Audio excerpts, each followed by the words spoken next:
How you doing, guys? Welcome to Bolt Banter. It's your boy Curtis here. Hey, and it's Kendrick, and we're here to recap the Chargers and Saints. Chargers and Saints. You know, things are looking great.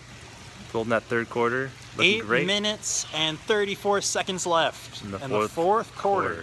13 Chargers are point up by 13 points. lead. And it's gone.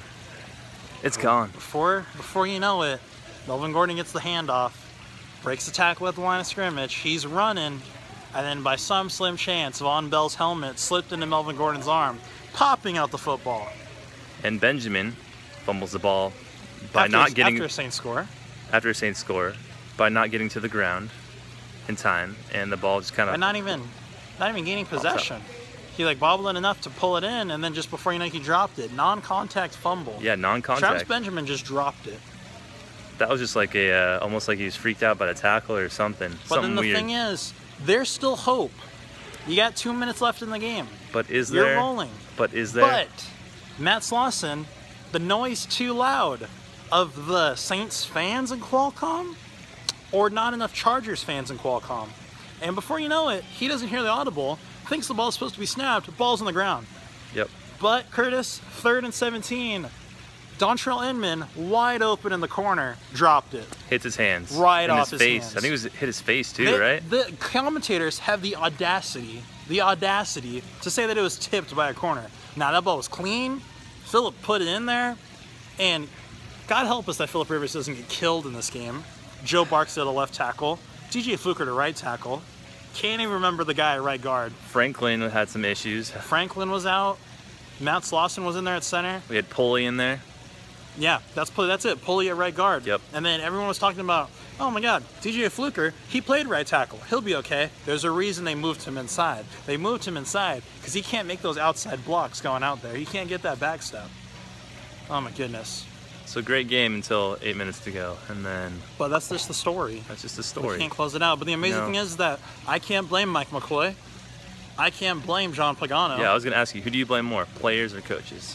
You don't want to know who I blame? I blame the wide receiving core. Oh. Because the whole entire wide receiving core was just giving it up in this game. They had some goof-ups for sure. Dontrell Inman had, what, 135 yards? And then that one drop right there. But then the whole entire receiving core in total, including Dexter McCluster, had 44 yards and 4 catches.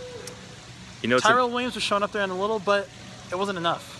Yeah, I think he had 7, or no, Henry had a good amount. Hunter Henry had a great game. Yeah, he had a great game. What's surprising to me is that we held the Saints offense to under 300 yards, and we still lost the game. I mean, turnovers, you know, setting up from, they had good setups for good field position. That's crazy, right? The difference maker to me in this game was time of possession. I think the Chargers didn't have enough.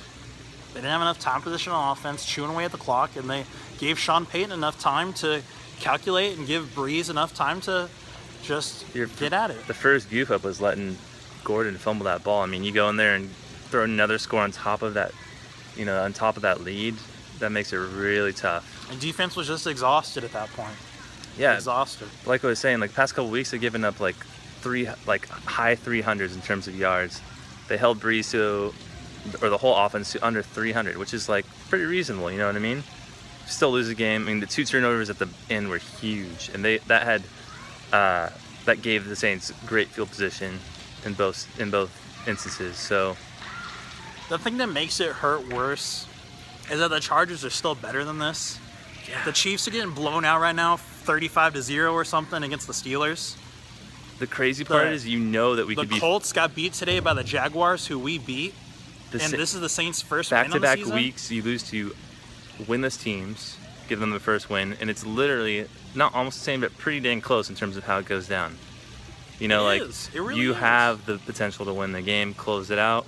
Something happens, you blow the lead, and here we are. And the thing is, you're not better than those teams. Sorry, you're better than them on paper, but you're not better. Your coaching staff couldn't close it out, and your players didn't have the guts to close it out. And it hurts you more when you know.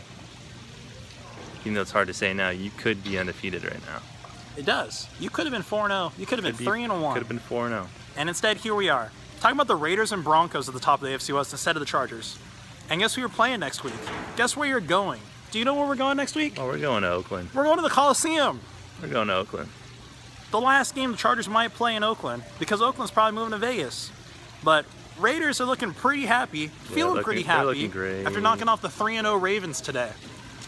Now, quickly, let's just wrap this up and kind of ask everyone who they want to blame, I guess. Players, coaches, Spanos family, all the above, coaches and players.